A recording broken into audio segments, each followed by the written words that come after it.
आज मैं आपकी मुलाकात कराची से ताल्लुक रखने वाले पाकिस्तान तहरीक-ए-इंसाफ के उस एमएनए से कराऊंगा जिनको एमएनए का टिकट थाली में रखकर पेश किया गया।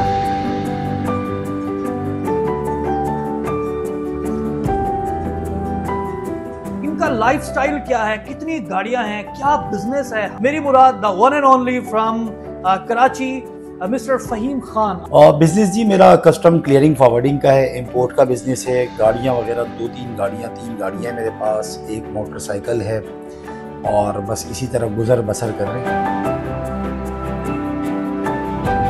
कल का दिन अपने हल्के में रहूँगा, मैं वैसे भी रहता हूँ इंशाल्लाह। कुछ भी आप कर लें, आपने अरेस्ट करना है, आपने जेल लेके जाना है, आपने गोली मारनी है, मैं आऊँगा, फ्रंट पे आऊँगा, मैं देखता हूँ आप क्या कर सकते हैं। यहाँ तो सब ऐसे ही चल रहा है सर, ड्रामेबाजी चल रही है, गवर्नर हाउस से पता नहीं क्या, मैं घंटी बजा के आता हूँ। मैं उनके दोनों गेट पे गया, कुछ वीडियोस तो ऐसी जो मैं नहीं चला रहा, बेचारे उनके जो मुलाजमीन है उनकी नौकरी चली जाएगी। आप अगर मैं आपको ऑफ द रिकॉर्ड बातें सुनाऊंगा आप हैरान हो जाएंगे वो क्या क्या बोल रहे थे। सियासत में आने के बाद और खासकर एमएनए बनने के बाद आपकी जो फैमिली होती है वो बहुत सर्वाइव करती है, वो कुर्बानियाँ देती हैं, क्योंकि फैमिली का टाइम बिल्कुल नहीं रहता। दोस्ती दुश्मनी ना मेरी किसी से, ना मेरी जमात की किसी से, ना इमरान खान की है। हम बात ये करते हैं जो पाकिस्तान के खिलाफ काम कर रहा है, जो हमारे लोगों के खिलाफ है, हम उसके खिलाफ बात करते हैं। सब्सक्राइब करें और बेल दबाएं ताकि कोई खबर रह न जाए। अस्सलाम वालेकुम, आप देख रहे हैं बोल न्यूज और मैं हूं सैयद अली रजा। आज मैं आपकी मुलाकात कराची से ताल्लुक रखने वाले पाकिस्तान तहरीक-ए-इंसाफ के उस एमएनए से कराऊंगा जिनको एमएनए का टिकट थाली में रखकर पेश किया गया। इनका लाइफस्टाइल क्या है, कितनी गाड़ियां हैं, क्या बिजनेस है। हमेशा आपने इनकी वीडियोस सोशल मीडिया के ऊपर सोशल मीडिया सेंसेशन बनती हुई देखी हैं, जिसमें ये ना सिर्फ अपोजिशन को झाड़ पिला रहे होते हैं, बल्कि जब ये पावर में होते हैं, जब इनकी हुकूमत होती है, तब भी ये ऐसे ऐसे काम कर जाते हैं कि जिसके बाद इनके जो हरीफ हैं वो बरते हैरत में मुब्तला हो जाते हैं। मेरी मुराद the one and only from Karachi mister Faheem Khan, आपके वक्त का बहुत शुक्रिया। कैसे मिजाज हैं आपके? ठीक ठाक जी, बहुत शुक्रिया अली रजा आपका, आप आए मेरे office, welcome. Thank you thank you. Faheem Khan कौन है, क्या करता है, क्या लाइफस्टाइल है? फहीम खान एक आम बंदा, आम शहरी, आम पाकिस्तानी, जिस तरह आप हैं उस तरह मैं हूँ, और कोई शाना लाइफस्टाइल नहीं है, बस जिस तरह एक नॉर्मल जिंदगी गुजर रही है इसी तरह हम गुजार रहे हैं। क्या बिजनेस क्या है, गाड़ियाँ शाड़ियाँ कितनी हैं? बिजनेस जी मेरा कस्टम क्लियरिंग फॉरवर्डिंग का है, इंपोर्ट का बिजनेस है। गाड़ियाँ वगैरह तीन गाड़ियाँ हैं मेरे पास, एक मोटरसाइकिल है और बस इसी तरह गुजर बसर कर रहे हैं। शौक से गाड़ी भगाते हैं, मोटरसाइकिल? एक्चुअली जब मैं टीन एजर था तो मैं बाइक्स वगैरह बहुत चलाता था। अभी भी मेरे पास जो स्पोर्ट्स बाइक होती है वो है। बड़ी मुश्किल से अगर कोई 5-6 महीने बाद कोई आधा घंटा मिल जाए तो मैं वो बाइक निकालता हूँ। और आज हमारी रैली भी है, शायद आज मैं निकालूं अपनी बाइक। आपने भी याद कराया तो मुझे याद है कि मेरे पास भी बाइक है, तो मैं शायद रैली में बाइक पे जाऊं। भाई क्या कहने। फहीम भाई, टिकट कैसे मिला 2018 में, और इस वक्त आप उन कुछ फॉर्चुनेट एमएनएस में शुमार होते हैं कि जिनके इस्तीफे कबूल नहीं हुए, लेकिन असेंबली में भी नहीं घुसने दिया जाता। देखिए जी, टिकट मैं समझता हूँ कि मैं सबसे पहले अपने अल्लाह का शुक्र अदा करता हूँ, उसके बाद अपने चेयरमैन इमरान खान साहब का शुक्रिया अदा करता हूँ जिसने मुझ जैसे नाचीज़ के ऊपर एतमाद किया और मुझे टिकट दिया। दरअसल में इलेक्शन मुझे लड़ना नहीं था, मैं डिस्ट्रिक्ट का प्रेसिडेंट था। जो मेरी यहाँ की क़यादत थी मैं उनका मशकूर हूँ। उन्होंने खान साहब को जाके बोला और खान साहब ने मुझे टिकट अलॉट किया और उसके बाद मैंने कैंपेन की और अल्हम्दुलिल्लाह मैं शुक्रिया अदा करता हूँ अपने हल्के के लोगों का।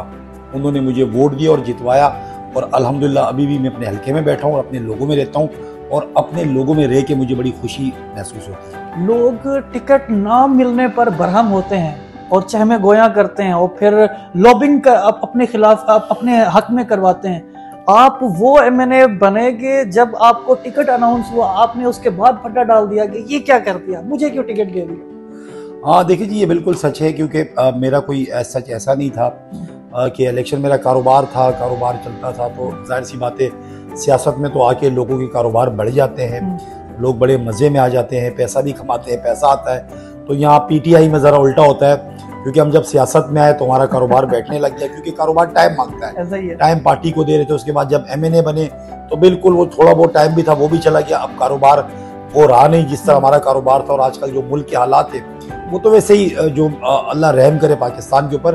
बहरहाल सियासत के बाद तो मेरे ख्याल से थोड़ा बहुत भी जो होता है वो भी चला जाता है। भाई सियासत के बाद ज़िंदगी में कितनी तब्दीली आई है, घर वालों को कितना टाइम देते हैं, बिजनेस को कितना टाइम देते हैं, दोस्त यारों को कितना टाइम देते हैं? देखिए जी, सियासत में आने के बाद और ख़ासकर MNA बनने के बाद आपकी जो फैमिली होती है वो बहुत सरवाइव करती है, वो कुर्बानियाँ देती हैं, क्योंकि फैमिली का टाइम बिल्कुल नहीं रहता। क्योंकि फैमिली का ये टाइम होता है कि जब मैं रात को घर पहुंचता हूं तो मेरे बच्चे सो रहे होते हैं, सुबह जब वो स्कूल जाते हैं, उसके बाद जब स्कूल से वापस आ रहे होते हैं मैं घर से निकला होता हूं, तो इस तरह आंख मचोली चलती है। एक शायद सैटरडे नाइट कभी मिल जाए, वो भी बामुश्किल मिलती है, तो लिहाजा बहुत मुश्किल हो जाता है। आप ये कह लें कि मैं अगर अपने बच्चों के साथ टाइम गुजारता हूँ पूरे वीक में शायद आधा घंटा या 1 घंटा जो जागते हुए हम गुजारते हैं। तो भाई जो होम मिनिस्टर साहिबा हैं उनकी जानिब से कभी कटहरे में खड़ा होना पड़ता है? नहीं, उनकी बड़ी कुर्बानियाँ है जी। उनकी कुर्बानियाँ देखें, मैं आपको क्लियर बताऊँ, जब तक आपका लाइफ पार्टनर आपका साथ ना दे, आपके साथ सेक्रीफाइस ना करे, आपकी चीज़ें ना समझे, तो आप नहीं जा सकते। ये उनकी बड़ी कुर्बानी है, क्योंकि जो काम मेरे करने के थे अब वो कर रही होती है। आप जब असेंबली में धाड़ रहे होते हैं तो फील होता है कि यार एक यंग, बोल्ड, ब्लंट, एक ब्रेव बंदा खड़ा है। जबकि इसी तरह हम असेंबली में देखें तो ऐसे लोग भी हैं जो कई दहाइयों से MNAs बनते आ रहे हैं। आपने अपनी MNAशिप में कौन कौन से आप समझते हैं कि यार ये जो मेरे काम है, ये मैंने अपना हक अदा कर दिया यार, अवामी जो मैंडेट था उस पर मैं पूरा उतरा हूँ? अली, आपने बहुत अच्छी बात की। बदकिस्मती से जब हम असेंबली गए, बहुत सारे मेंबरान ऐसे थे कि जो कोई 30 साल से, तो कोई 25 साल से, तो कोई 35 साल से मेंबर बनता हुआ आ रहा था। बदकिस्मती से वो उनका माइक भी नहीं खुलता था, या तो वो खुशाद बात नहीं करते थे। वो MNA बनते थे, जाते थे। और मैं अल्लाह का शुक्र अदा करता हूँ, क्योंकि एक MNA का काम होता है कानून साजी करना, लेजिस्लेशन काम होता है MNA का। तो मैं ये समझता हूँ मैं वाहिद वो MNA हूँ हुकूमत में उस वक्त का। सिंध से सब MNAs में अल्हम्दुलिल्लाह जो मेरा एक बिल था, एंटी टेररिस्ट एक्ट था, उसमें अमेंडमेंट भी थी, वो बिल भी था।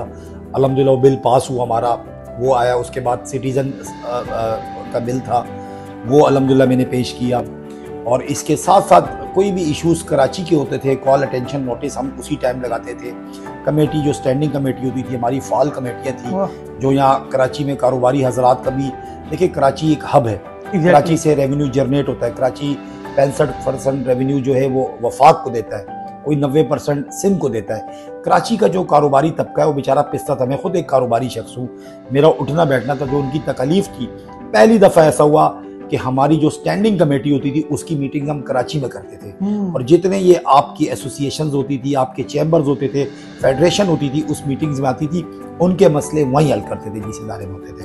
तो अल्हम्दुलिल्लाह काफ़ी काम किए। इसके साथ साथ जो मेन इशू आजकल बना हुआ है जिसके ऊपर मैं काम कर रहा था, ये उन दिनों की बात है कि जब इम्पोर्टेड हुकूमत हम पे मुसल्लत हो रही थी, तो लास्ट जो मेरा बिल था जिस पे मैं काम कर रहा था वो ये था कि मैं ये करना चाह रहा था कि जो कभी भी देखें आप यहाँ पे मंशियात और आइस और जिस तरह के ये नशे बढ़े हुए कराची में, ख़ास बिलखुसूस कराची में, ना हमारी बच्चियाँ इनसे बची हुई हैं, ना हमारे नौजवान लड़के इनसे, मतलब पूरी ज़िंदगियाँ उनकी ख़राब हो रही है।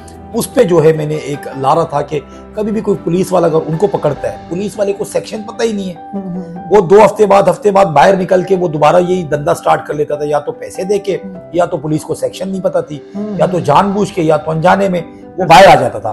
तो मेरी ये डिमांड थी कि जो ANF इदारा है, एंटी नार्कोटिक्स फोर्स इदारा है, उनको पता है सेक्शन क्या लगने चाहिए, उनका काम है। तो मैं ये चाह रहा था कि हर थाने के अंदर, कराची के हर थाने के अंदर एक उनका सेल होना चाहिए, एक उनका काउंटर होना चाहिए, ताकि जो ड्रग्स के साथ जो लोग ये काम करते हैं, ड्रग्स सेल करते हैं, हमारे बच्चों की जिंदगियां तबाह कर रहे हैं, एटलीस्ट उनको सख्त से सख्त सजा मिले जो कानून में सजा है। क्योंकि पुलिस वाला क्या क्या करेगा उसको नहीं पता। और उसके बाद जो हमारी पुलिस है वो आपको पता है यहाँ क्या चल रहा होता है, यहाँ तो सेक्शन 2 मिनट में चेंज हो जाते हैं, किस तरह होते हैं आप सबको पता है। लिहाजा वो सेक्शन लगती है उनके ऊपर कि वो इंशाल्लाह बाहर ही निकलते। तो जब तक हम वो उनको एग्जाम्पल ना बनाएंगे तब तक मसाइल तो हल नहीं होंगे। आप समझते हैं कि ये वो काम है कि जो आपके पास अवामी मैंडेट आया आप उस पर पूरा उतरे। तो फ़हीम भाई, आने वाले टाइम में आप देख रहे हैं पाकिस्तान तहरीक इंसाफ जो कि मुल्क की सबसे बड़ी सियासी जमात है, अवामी मैंडेट का एक बड़ा एक मॉब पाकिस्तान तहरीक इंसाफ के पास है, बड़ी स्टेक होल्डर है। अब की बार तो पार्टी टिकट्स जो है इनमें तो बड़ा कंपटीशन है, तो अब की बार भी आप वही तवक्को कर रहे हैं 2018 वाली, या खुद बोलेंगे भाई टिकट चाहिए? देखिए जी, मैं समझता हूँ हमारी पार्टी का और हर सियासी पार्टी का होता है, और ख़ासकर जो पीटीआई का एक प्रोसेस है टिकट देने का, वो बड़ा शफाफ है। और इस टाइम तो वो प्रोसेस जो है डायरेक्ट चेयरमैन इमरान खान साहब मॉनिटर कर रहे हैं, और इमरान खान साहब जो है जो लोग शॉर्ट लिस्ट होंगे इमरान खान साहब उनको खुद इंट्रोड्यूस करके उनको टिकट देंगे। तो इंशाल्लाह मुझे पूरी उम्मीद है अपने चेयरमैन पे, अपनी पार्टी पे, वो दोबारा मुझे यहाँ से टिकट भी देंगे, और इंशाल्लाह भारी अक्सरियत से हम जीतेंगे भी। न सिर्फ मेरा हल्का, पूरा कराची, पूरा सिंध, पूरा पाकिस्तान इंशाल्लाह 2/3 अक्सरियत से जीतेगा, और इंशाल्लाह इमरान खान साहब वज़ीर आज़म बनेंगे। भाई अपोजिशन में सबसे ज्यादा दोस्ती किसके साथ है? अपोजिशन में दोस्ती तो देखिए नहीं है, अपोजिशन में दोस्ती जो आप दुश्मनी में। समझते हो कि यार ये ना अच्छा हरीफ है मेरा। देखिए जी, दोस्ती दुश्मनी ताल्लुकात तो होते हैं ना जी, नहीं, दोस्ती दुश्मनी उसमें नहीं असद होती। उमर, जुबैर उमर, लाइक भाई भाई हो गए। वो तो देखिए, मैं आपको यही समझाना चाह रहा हूँ कि दोस्ती दुश्मनी ना मेरी किसी से, ना मेरी जमात की किसी से, ना इमरान खान की है। हम बात ये करते हैं जो पाकिस्तान के खिलाफ काम कर रहे हैं, जो हमारे लोगों के खिलाफ है, हम उसके खिलाफ बात करते हैं। मेरा नजरिया, लोगों को उठा लेते हैं वो।